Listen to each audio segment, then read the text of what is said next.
South ఇండియాలోనే biggest sorry store మన Varahi silks మన విజయవాడ ఎంజీ రోడ్లో డిసెంబర్ 4వ తారీఖున ఘన ప్రారంభం. నమస్తే, welcome to Suman TV.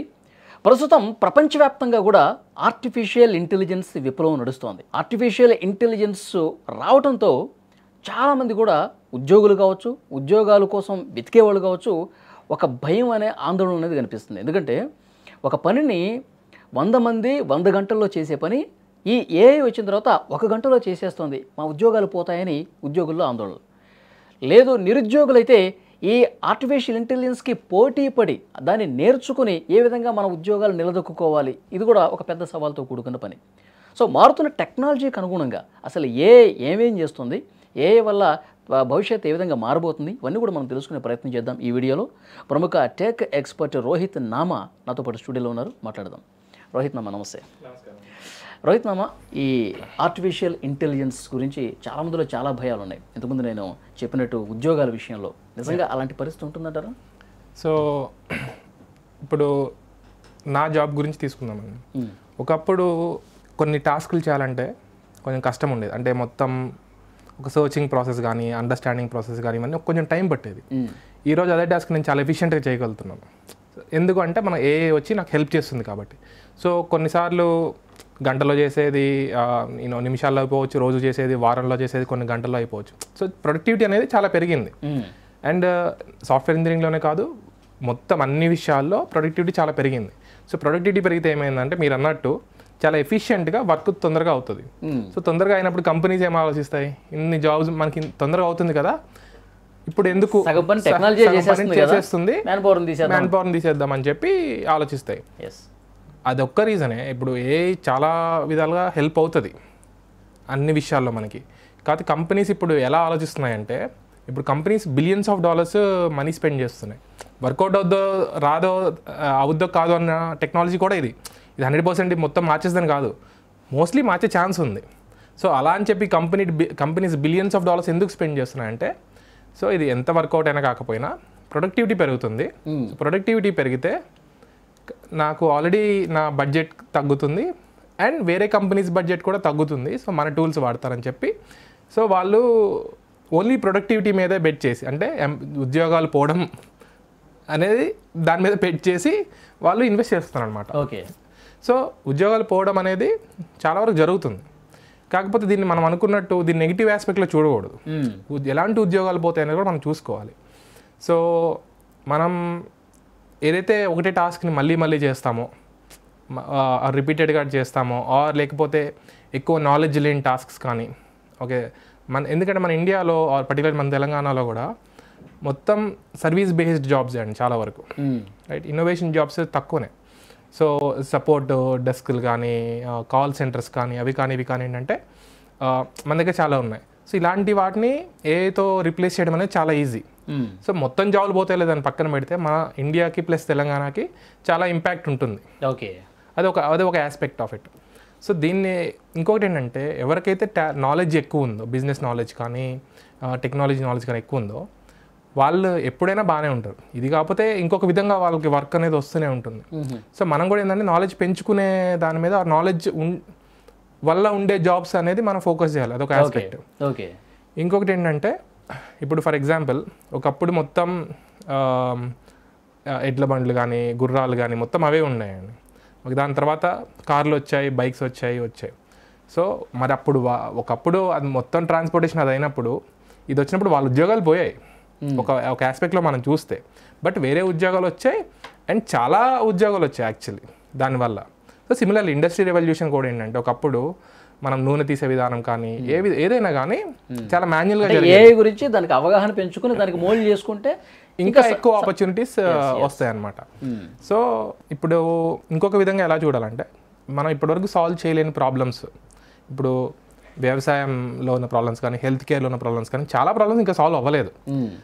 So ప్రతి ఒక్క రంగంలో ఆర్టిఫిషియల్ ఇంటెలిజెన్స్ వస్తుంది, వచ్చి ఇంకా ఎక్కువ హెల్ప్ చేస్తుంది. ఓకే. ఇప్పుడు హెల్త్ కేర్ డిసీజ్ ఉన్నాయి. సో వీటిని కొత్తగా ఎలా కనిపెట్టాలి, ఇప్పటి వరకు సాల్వ్ చేయలేని విధంగా మనకి అది హెల్ప్ చేస్తుంది మనం సాల్వ్ చేయడానికి. సో ఏంటంటే దానిలో ఇప్పుడు ఎక్కువ జాబ్స్ వస్తున్నాయి కదా, అంటే ఒక విషయం కనిపెడుతుంటే సో అది బాగా డెవలప్ అవుతుంటే అందులో జాబ్స్ వస్తున్నట్టే కదా. ఓకే, మన దగ్గర వ్యవసాయం ఉందండి, ఇప్పుడు అందులోనే 100 విధాలుగా 100 టూల్స్ క్రియేట్ చేయొచ్చు. ఇప్పటివరకు ఏంటంటే వేరే వాటి మీద ఫోకస్ చేయడం వలనో, లేకపోతే దాని మీద ఎక్కువ ఫోకస్ చేయలేకపోవడం వలనో దాని మీద ఎక్కువ మనం ప్రోగ్రెస్ చేయలేదు ఇంతవరకు. బట్ ఈ AI వాడడం వల్ల ఆ ప్రోగ్రెస్ కొంచెం ఫాస్ట్గా చేయొచ్చు. ఫాస్ట్గా చేస్తే కొత్త కంపెనీస్ చాలా క్రియేట్ అవుతాయి ఓన్లీ వ్యవసాయ రంగంలోనే. అప్పుడు అటు ఫార్మర్స్ బాగుంటారు, ఇటు ఈ ఎకానమీ కూడా పెరుగుతుంది అనమాట. సో ఎన్ని పోతాయో అంతకు రెట్టింపు వచ్చే ఛాన్స్ చాలా ఉంది. కాకపోతే మనం సర్వీస్ బేస్డ్ నుంచి ఇన్నోవేషన్ బేస్డ్కి వెళ్ళాలి. నాకు ఇప్పుడు ఒకటి జాబ్ ఇస్తాడా అని ఆలోచించడం మానేసి, ఇప్పుడు నేను ఈ ప్రాబ్లం ఎలా సాల్వ్ చేస్తాను, ఎలా బిల్డ్ చేస్తాను. ఇప్పుడు ప్రాబ్లం సాల్వ్ చేస్తున్నప్పుడు నేను చాలా నేర్చుకోవాలి. నేర్చుకుంటే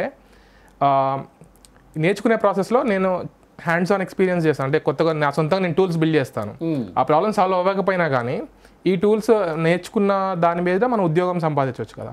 సో ఎప్పుడైనా ఇన్నోవేషన్ పర్స్పెక్టివ్లో వెళ్తేనే మనకి ముందు ఫ్యూచర్ ఉంటుందండి. ఓకే, సర్వీస్ బేస్డ్ నేను నాకు ఈ జాబ్ ఇస్తారు, నేను 10 సంవత్సరాలు ఇదే జాబ్ చేసుకుంటూ కూర్చుంటా అంటే ఇంకా నడవదు అది. ఇప్పుడు మన ఆంధ్రప్రదేశ్లో గూగుల్ డేటా సెంటర్ వచ్చింది, అవును, విశాఖ తీరంలో.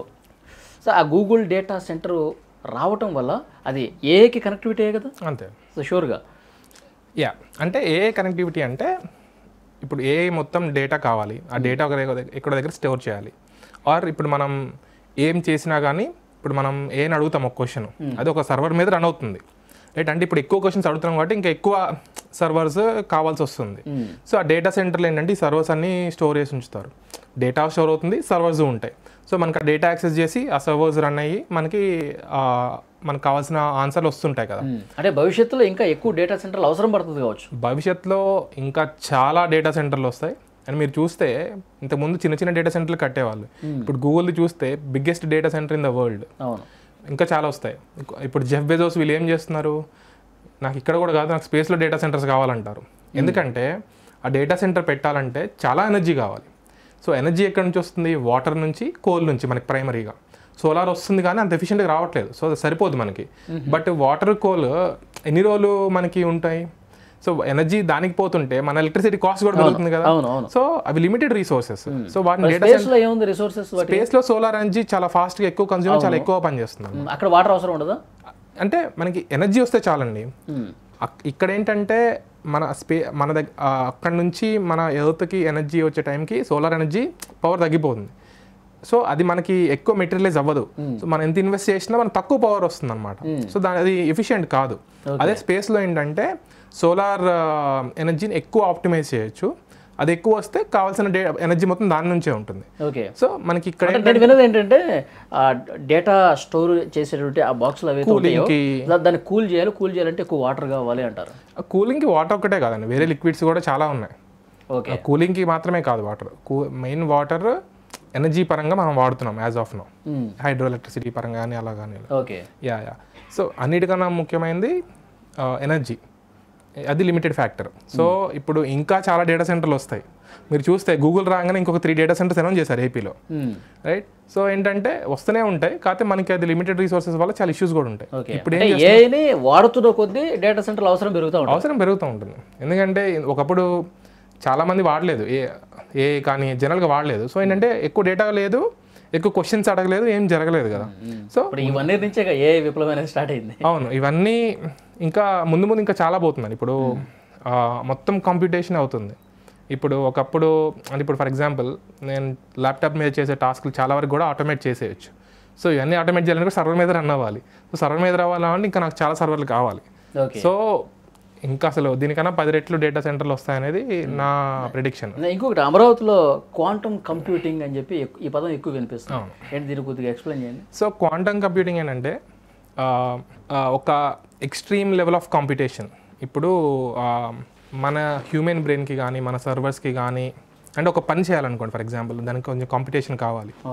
ఓకే, సో మన దగ్గర ఎంత కాంపిటీషన్ ఉన్నా, ఎక్కువ కాంపిటీషన్ ఉన్నా కానీ వాటన్నిటికీ ఒక పెద్ద టాస్క్ అది చేయడం అనేది అంత ఈజీ కాదు.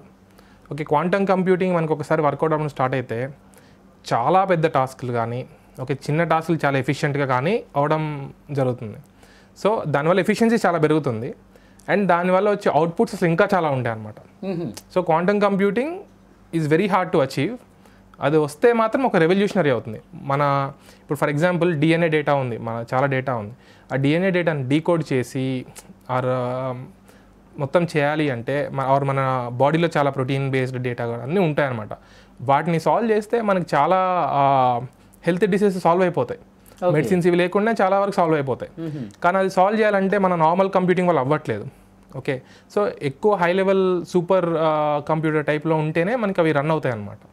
సో అలాంటి కంప్యూటింగ్ అటు యూఎస్ఏలో నడుస్తుందా ప్రజెంట్? చాలా కంపెనీస్ ఉన్నాయండి. సో ఎవరు ఏంటంటే సాల్వ్ చేయలేదు, ఇంకా మొత్తం బిల్డ్ అవుతుంది, ప్రోగ్రెస్ చేస్తున్నారు. ఇప్పుడు మీరు ఏఐ కూడా చూసారనుకోండి, 50 సంవత్సరాల నుంచి ఉంది, పనిచేస్తుంది 50 సంవత్సరాల నుంచి. బట్ ఈ రోజు పనిచేసింది ఎఫిషియెంట్గా చేయలేదు కదా. సో ముందు ముందు ఏంటంటే క్వాంటమ్ కంప్యూటింగ్ కూడా చాలా ప్రోగ్రెస్ నడిచింది. సో ఏదో ఒక రోజు ఇంత ఎఫిషియెంట్గా పనిచేస్తుంది. సో ఆ రోజు మాత్రం మనకి చాలా డిఫరెన్స్ ఉంటుంది లైఫ్లో. ఓకే, అలా అని. ఇంకొకటి, ఇప్పుడు టెక్నాలజీ ఇంత ఈ స్థాయిలో పెరుగుతున్న నేపథ్యంలో సో భవిష్యత్తుని ఒకసారి అంచనా వేస్తే ఇప్పుడు ఉన్న సిచ్యువేషన్స్ ఆయా రంగాలు ఎట్లా ఉన్నాయి, సో అప్కమింగ్ ఇయర్స్లో ఎట్లా ఉండబోతుంది అంటారు? ఇది వెరీ ఇంట్రెస్టింగ్ క్వశ్చన్. నా ప్రెడిక్షన్ ఏంటంటే ఇప్పటి వరకు మనం చేసిన బిల్డ్ చేసిన పెద్ద కంపెనీస్ కానీ వచ్చిన పెద్ద యాప్స్ కానీ, ఇప్పుడు ఫర్ ఎగ్జాంపుల్ టాప్ కంపెనీస్ ఏంటి అండి, గూగుల్, ఫేస్బుక్, అమెజాన్, యాపిల్ ఇలాంటివి కదా, నెట్ఫ్లిక్స్. సో ఇవి చూస్తే ఇవి ఎంత పెద్ద ప్రాబ్లమ్ సాల్వ్ చేశాయి ప్రపంచంలో, చాలా ఇంప్రూవ్ చేశాయి, లైఫ్ని చాలా ఇంప్రూవ్ చేశాయి, అందులో డౌటే లేదు. But health care problems solve చేశాయా? లేదు. ఫార్మింగ్ ప్రాబ్లమ్స్ సాల్వ్ చేశాయా? లేదు. ఏం చేసే లేదు. సో మన ముందు కంటెంట్ పెడతాయి, మనం చూస్తూ ఉండాలి, వాళ్ళకి డబ్బులు వస్తూ ఉంటుంది. సో ఒక హ్యూమన్ని ఒక ప్రొడక్ట్ లాగా చేసి అవి డబ్బులు సంపాదిస్తున్నాయి. తప్పలేదు, అది మనకి హెల్ప్ చేస్తే మనం చేస్తున్నాయి. బట్ మొత్తం ప్రోగ్రెస్ మొత్తం దాని మీదే ఉంది లాస్ట్ 2 decades. అసలు రియల్ ప్రాబ్లమ్స్ అనేది చాలా వరకు సాల్వ్ అవ్వలేదు. సో ముందు అది సాల్వ్ అవ్వకపోవడానికి కూడా రీజన్ ఏంటంటే వెరీ హార్డ్ అనమాట. సో ఈ జెనరేటివ్ AI రావడం వల్ల ఆ ప్రాబ్లమ్స్ సాల్వ్ అయ్యి దాని మీద ఎక్కువ ప్రోగ్రెస్ ఉంటుంది. అండ్ మనం ఫోన్ వాడే విధానం కాడ నుంచి మనం పనులు చేసే విధానం కాడ నుంచి అన్ని విధాలు మారుతాయని నా ప్రిడిక్షన్. నేను ఒక వీడియోలో చూశాను, మీకు మల్లారెడ్డి గారు ఒక వీడియోలో అంటారు, మనం ఏ ఫుడ్ తీసుకుంటున్నామో, మనకి ఏ జబ్బులు ఉన్నాయో, మన జీవన విధానం ఏ విధంగా ఉందో అవన్నీ ఏఐకి ఇచ్చేస్తే మనం ఎన్ని సంవత్సరాలు బతుకుతామో మన డెత్ డే కూడా ఏఐ చెప్తుంది అని చెప్పేసి ఆయన ఒక వీడియోలో అన్నారు. అదే నిజమేనది? అట్లా ఉండే అవకాశం ఉందా? అంటే మరీ ఎగ్జాక్ట్ డెత్ డే చెప్పలేదేమో కానండి, ఈ ఇంటిగ్రేటెడ్ అప్రోచ్తో చాలా ప్రెడిక్షన్స్ చేయొచ్చు. ఇప్పుడు ఫర్ ఎగ్జాంపుల్ యాపిల్ వాచ్ ఉందనుకోండి, మన సెన్సార్స్ ఆ డేటా మన హార్ట్ బీట్ వీటన్ని రికార్డ్ చేస్తుంది. ఇంకొంచెం డేటా వచ్చిందనుకోండి, మనం ఒక సెన్సార్స్ వాడి డేటా గ్యాదర్ చేసి ఏఐని ఒక బ్రెయిన్ లాగా వాడి మనం చాలా విషయాలు ప్రెడిక్ట్ చేయొచ్చు. ఓకే, అట్లీస్ట్ ప్రెడిక్షన్ కాకుండా విప్లవం వచ్చే అవకాశం ఉంది, లేదని కాదు. మరి డెత్ డే అంటే ఇంటెంట్ ఏంటంటే అంత పవర్ఫుల్ అని చెప్దామని చెప్పుంటారు, బట్ ఆ లెవెల్ పవర్ఫుల్ అయితే రాగలిగే ఛాన్స్ ఉంది. సో నేను ఇంకోటి ఏం చెప్దాం అనుకున్నా అంటే, సో ఇంత ఛాన్స్ ఉన్నప్పుడు మనం ఏ విధంగా ఆలోచించాలి, దీన్ని మనం ఎలా క్రియేట్ చేయాలని ఆలోచించాలి. అది వస్తుందిలే, ఏదో ఒక రోజు అయిద్దిలే అంటే మాత్రం దట్స్ నాట్, మన ఎకానమీ ముందుకెళ్ళదు కదా. సో అది నేను ఎందుకు చేయకూడదు, ఓకే, ఆర్ మన చుట్టూ ఉండే ప్రాబ్లమ్స్ మనం ఎందుకు సాల్వ్ చేయకూడదు. ఎందుకంటే ఒకప్పుడు చాలా కష్టం అండి, ప్రోగ్రామ్ రాయడం అంటే కష్టం, ఒక కంపెనీ క్రియేట్ చేయాలంటే కష్టం, ఓకే, ఒక యాప్ ఒకటికి ఇవ్వాలంటే కష్టం, అన్ని అంత ఈజీ కాదు. అంటే చాలా క్రియేట్ చేయడంతో పాటు ఇంకొకటి, మనకి భవిష్యత్తులో వచ్చే డిసీజెస్ను కూడా ముందే ఐడెంటిఫై చేసే పరిస్థితి రావాలి. వస్తుంది. అదే ఇప్పుడు అది ఎలా వస్తుందని మీరు ఆలోచించారనుకోండి, అంటే ఒక లెవెల్ ఆఫ్ ఎకోసిస్టమ్ ఉండాలి. ఇప్పుడు భవిష్యత్తులో డేటా అంటే డిసీజెస్ పలానా సంవత్సరంలో ఈ 45 సంవత్సరాల వయసులో గుండెపోటు వచ్చింది అనుకోండి, 30 సంవత్సరాల వయసులోనే ఇతనికి ఆ భవిష్యత్తుని ఊహించే పరిస్థితి ఉంటుందా? అంటే అప్పుడు ఉన్నప్పుడు 30 సంవత్సరాలు నా డేటా నా దగ్గర ఉన్నప్పుడు, అంటే నేను ముందే 31 సంవత్సరం నువ్వు చేయొద్దని చెప్తాను కదా. అంటే ఇప్పుడు అలా రావాలంటే ఒక ఇంటిగ్రేటెడ్ అప్రోచ్తో వెళ్ళాలి. ఇప్పుడు అంటే నేను ఒక 30 years ఉన్నప్పుడు అతని జీవన విధానం ఎట్లా ఉందో దాన్నే కంటిన్యూ చేసుకుంటే వెళ్ళాలి. ఎగ్జాక్ట్లీ, అది ఒక విషయం. ఇప్పుడు నేనే అనుకోండి, నేను 32 years అనుకోండి, ఓకే, సో నేను 40 yearsలో ఎలా ఉంటాను అని ఒక మెషిన్ ప్రెడిక్ట్ చేయాలి అంటే నా గురించి అంతా డేటా మొత్తం ఆ మెషిన్ దగ్గర ఉండాలి. అండ్ ఆ మెషిన్కి ఇనఫ్ క్యాపబిలిటీస్ ఉండాలి, అంటే ఓకే ఇవన్నీ ఆలోచించి నేర్చుకునే విధానం. సో అది ఎప్పుడు వస్తుందంటే హెల్త్ కేర్లో చాలా రీసెర్చ్ పెరిగి, ఓకే, ఒక రీసెర్చ్ పెరిగి చాలా వరకు డేటా సెట్స్ క్రియేట్ చేసి ఆ మోడల్ని ట్రైన్ చేస్తేనే అలా అవుతుంది అనమాట. వస్తుంది కానీ చాలా ప్రోగ్రెస్ అయితే అది వస్తుంది. సో ఈ ప్రోగ్రెస్ మనం చేస్తామా ఆర్ అమెరికా చైనా దేశాలు చేస్తాయా? ఎవరు చేస్తే మొత్తం డబ్బులు వాళ్ళకే వస్తాయి, అంతే కదా. సో నా పాయింట్ ఏంటంటే అది అవుతుంది, సమ్ఆర్ చదివే అవుతుంది, కష్టం బట్ అవుతుంది. బట్ మనం ఈ టైంలోనే మన గవర్నమెంట్స్ కానీ స్టేట్ సెంట్రల్ గవర్నమెంట్స్ కానీ ఎవరైతే కానీ వీటిని ఎలా చేయాలి, వీటిని మనం ఎలా లీడ్ చేయాలి, మనం ఎలా ఇన్నోవేట్ చేయాలి అనేది ఆ విధంగా వెళ్ళడం అనేది చాలా ఇంపార్టెంట్. అది నేను చెప్దాం అనుకున్నాను. Thank you very much Rohit. మళ్ళీ మనం మాట్లాడదాం. థ్యాంక్స్.